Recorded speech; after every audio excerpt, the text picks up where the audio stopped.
दूसरे विश्व युद्ध से पहले कोरिया यानी आज के नॉर्थ और साउथ दोनों पर जापान का कब्जा था। 1945 में सेकेंड वर्ल्ड वॉर में जापान की हार हुई और उसका शासन भी छिन गया। जंग खत्म होने के बाद कोरिया को दुनिया के दो ताकतवर देश सोवियत संघ और अमेरिका ने वहां के लोगों से पूछे बगैर आपस में बांट लिया। उत्तरी हिस्से को सोवियत संघ ने अपने कब्जे में लिया और दक्षिणी हिस्सा अमेरिका के पास चला गया। बंटवारे के लिए 38 डिग्री अक्षांश को बंटवारे की लाइन माना गया। इसके बाद नॉर्थ कोरिया में कोरियाई कम्युनिस्टों के नेतृत्व में पीपल्स रिपब्लिक ऑफ कोरिया की सरकार बनी।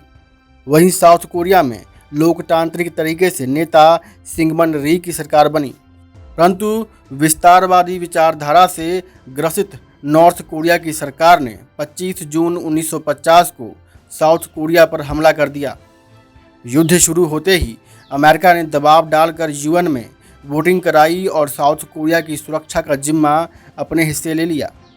दूसरे विश्व युद्ध में जापान को सरेंडर कराने वाले अमेरिकी जनरल मैकआर्थर के नेतृत्व में सेना की एक टुकड़ी साउथ कोरिया पहुंची। देखते ही देखते खतरनाक नापाम बम के साथ अमेरिकी फाइटर जेट्स उड़ान भरने लगे।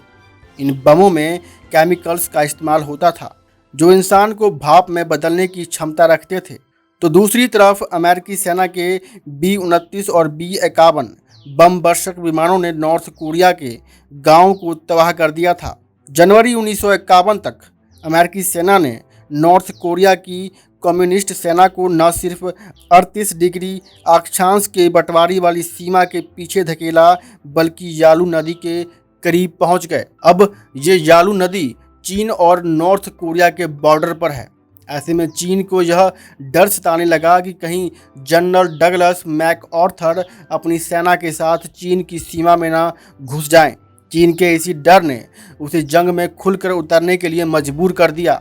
चीन की 2 लाख से ज़्यादा सैनिकों ने और MiG-15 फाइटर जेट्स ने अचानक से अमेरिकी सैनिकों पर हमला बोल दिया। हमला इतना अग्रेसिव था कि अमेरिकी सेना को यालू नदी से भागना पड़ा। इसके बाद अमेरिकी सेना 38 डिग्री अक्षांश पर आकर ठहर गई, जो दोनों देशों के बीच का बॉर्डर था। चीनी सेना के इस जवाब से दूसरे विश्व युद्ध में अमेरिका के हीरो डगलस मैकआर्थर तिलमिला गए। तिलमिलाए मैकआर्थर ने चीन के अलग अलग शहरों में परमाणु बम इस्तेमाल करने का भी फैसला कर लिया। पर इस बात की भनक अमेरिकी राष्ट्रपति को लग गई और जानकारी दिए बिना जंग के दौरान बड़े फैसले लेने के आरोप में जनरल मैकआर्थर को अमेरिकी राष्ट्रपति ट्रूमैन ने पद से हटा दिया। 27 जुलाई 1953 को संधि के लिए सभी पक्ष तैयार हुए और एक बार फिर से सीमा वही 38 डिग्री पैरेलल तय की गई जो जंग से पहले थी। क्या लगता है आपको, अगर इस बार युद्ध हुआ तो क्या चीन अमेरिका को भगा पाएगा?